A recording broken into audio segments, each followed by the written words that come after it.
cancer news will force the Democrats to blink.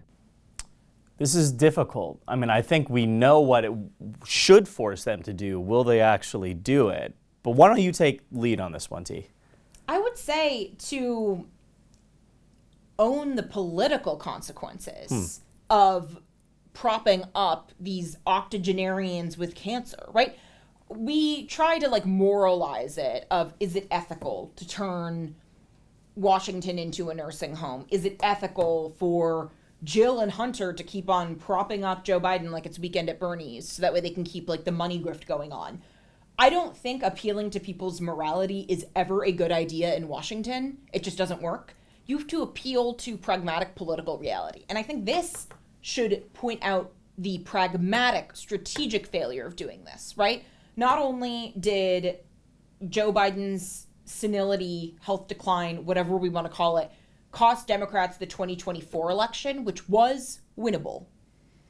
It also is increasing what should have been a razor-thin margin for Mike Johnson's House control. Yeah. So you've had in the last year 5 House Democrats die. In this Congress, Gerry Connolly is the 3rd in under 5 months. It is possible that if Elise Stefanik had gone to New York, if she had left her seat, if a Democrat had won, and these 3 hadn't died, Johnson could have lost his speakership. Yeah. Instead, he now has an 8-seat margin of control. He can lose 3 votes. He could not just lose the votes, but have Republicans vote with the Democrats, which is a bigger thing than just not being present or voting present. Correct. Look, I think you are right. The dangers of skirting the age debate, again, and this isn't just unique to the Joe Biden world.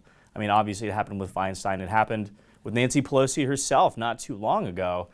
And I think this is just another sort of check in the column of things that Democratic voters can no longer ignore about how their own party leadership has been,